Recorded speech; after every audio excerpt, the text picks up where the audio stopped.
Good morning, I'm James Lopez, President at HomeFi Corporation, and this is today's mortgage and real estate market update. Now, right off the bat, I want to give a shout out to Tom Scaglione from Future Home Realty in Tampa, Florida.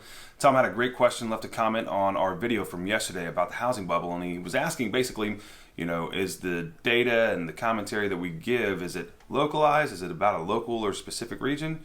Or is it more kind of on the macro national scale? Great question, Tom. All of our data that we use comes from nationalized reports, right? So this is data that's averaged across the nation, unless we specifically mention that it's for a region or a city. Sometimes we'll have data about appreciation or data about other things, number of listings and things like that, that we say, okay, hey, in the West or in the South, in the North, this is specific, or in a specific city, this is specific to a specific city or whatever.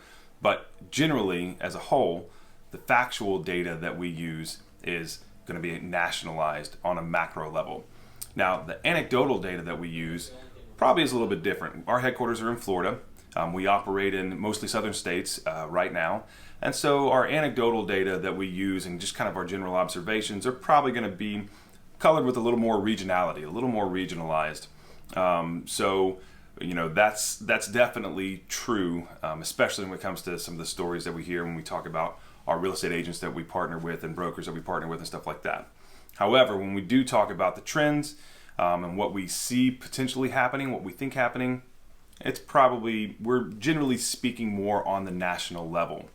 Yesterday we were talking about the real estate bubble and is there one? Is there going to be a housing bubble, or what's going on? And what we said is that we think that instead of a housing bubble, we're going to see just a deceleration in the appreciation instead of being in double digits, the appreciation falling down into single digits.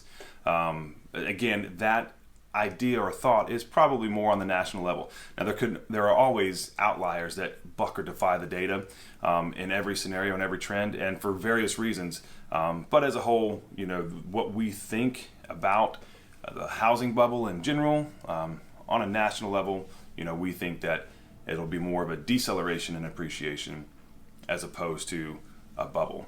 All right. So great question, Tom. Thanks for asking that. I appreciate it. And then on to the news of the day. So the CPI, Consumer Price Index data, was released this morning.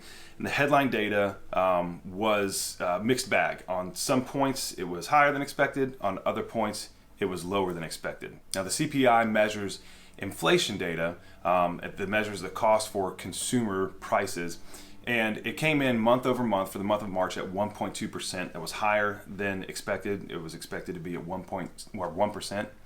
And then year over year, it came in at 8.5% for the CPI. That was the headline data. Now, the CPI core rate, which strips out food and energy prices, that came in an increase to 0.3% for the month of March. And then year over year, it's up to 6.5%. Now, that 6.5% was below expectations of 6.7%, so that's good news.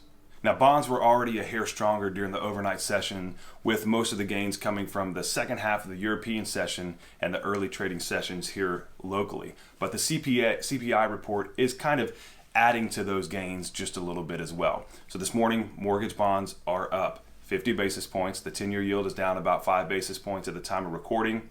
And that should mean that mortgage rates will open a little bit better this morning than where they closed off yesterday. Should open a little bit better this morning. Now, while the CPI report doesn't single-handedly resolve our problems, it's nice to have a little bit of a boost here this morning on the mortgage bonds and hopefully see those rates dip just a little bit this morning.